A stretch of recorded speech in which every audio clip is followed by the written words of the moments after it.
So this is a Voice65. The Voice65 is a gasket mounted 65% keyboard with a knob and RGB on the side.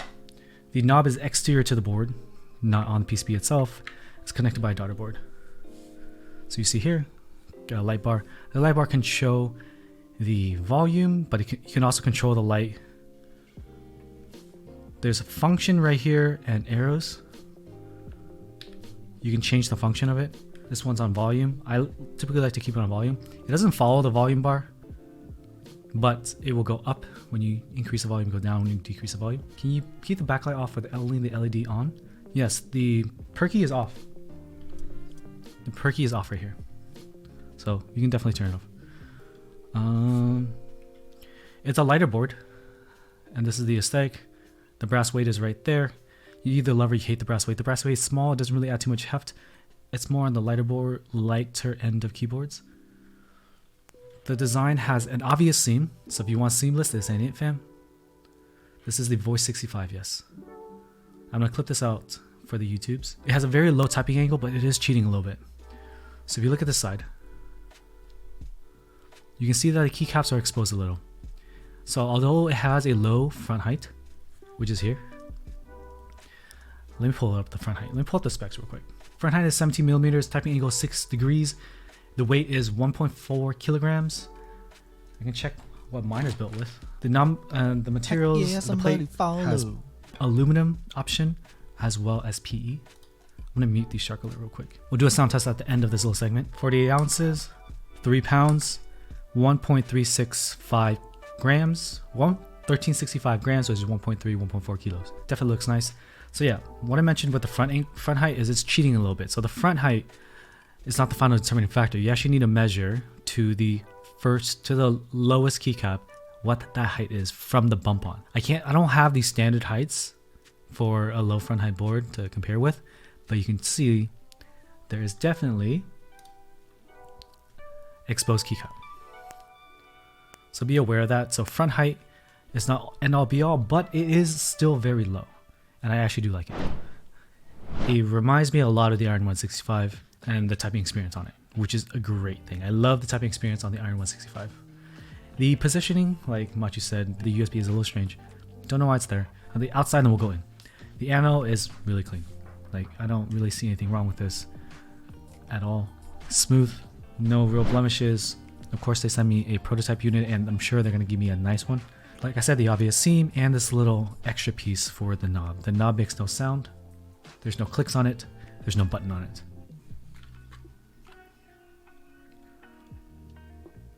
Yeah, my top downs are a little funky. The light bar, you love or hate it. I like RGB. It's not a big deal to me. I've already chipped this thing. If you look closely, I've chipped it because I'm an idiot. Custom bump on, so you may not be able to replace it by just aftermarket ones. In terms of the interior, the assembly was a little funky because of all the daughter boards. This comes pre-assembled as well as a USB-C port. So in terms of difficulty in build, it's not difficult at all. The cables that routed for the USB-C were a little weird, and I'm a little concerned about the longevity of it. The holes for it didn't really fit, so I ended up going outside of the holes. I built this with PE plate first. I'll show for YouTube, I'll show a card that has the PE plate sound test, and we did the same switches in the aluminum plate, and it sounds way better with the aluminum plate. But in both of them, the sound tests sound a little hollow. This board is a little hollow, just like how the Brewless boards are a little hollow. But in terms of the specs of this board, this is an in-stock board that runs $320 in the US. They're gonna sell it in stock, so there's gonna be a lot of units. So if you're waiting for a GB board, this is the one to get. A lot of people ask me, like, should I get this or should I wait for something else? I'm like, well, if you have nothing, what are you gonna do?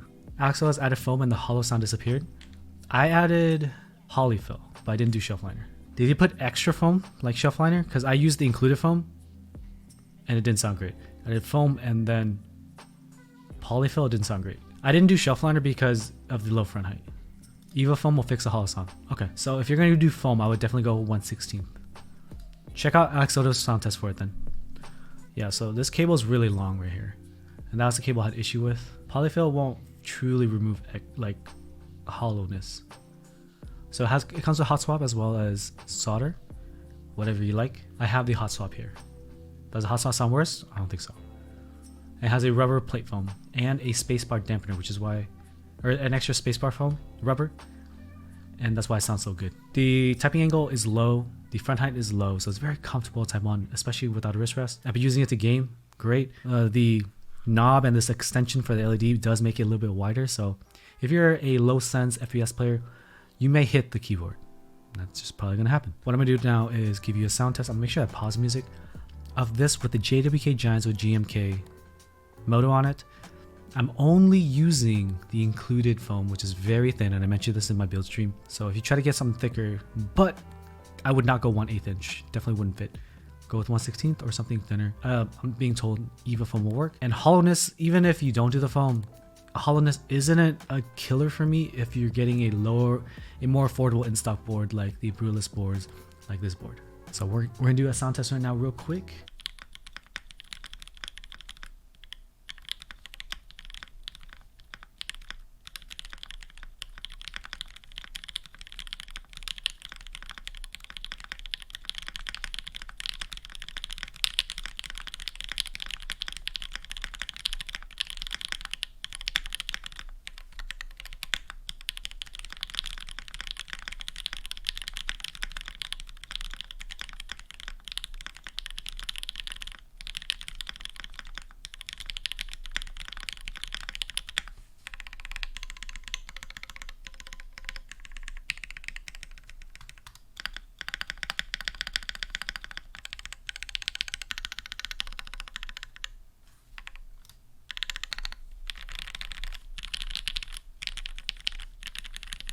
I prefer the Vega over this. The Vega is a better package, but if you miss the GB, what else can you do? You know, you'd be waiting until the GB ships to hope for extras. When people ask me if they should get this board, I'm like, if you don't have any other board and you like 65s, this is it.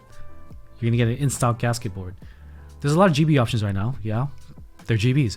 They're gonna ship in 6 to 9 months. You don't have it if you're using like a Corsair K70. Yo, get this. Would I get this over the Obliterator 75? I like this gasket mounting over a burger mount, but they both are plagued by hollowness. But if you, I guess if you put the EVA foam in it, you can get rid of the hollowness. Great. I don't have any. I actually need to go buy more foam. The Vega is just a killer board for the price, but if you don't have one and you're not in the GB and you're gonna be waiting, that's what I think of the Voice65. Definitely go for it if you don't have any other board. If you want a Hotswap tester, go for it. Yeah, it just competes with the Vega, except it's a little cheaper. I think just a little bit cheaper. It's an in-stock option where you're not gonna have to hunt for it, like fight for it. Is a great option. How's it not feel? What material is it made of? It's an aluminum knob, and it feels nicer than a mouse rubber knob. Hopefully you enjoyed the review of the Voice65. This will go up on the YouTube cut and chopped, so the little in-between moments aren't there.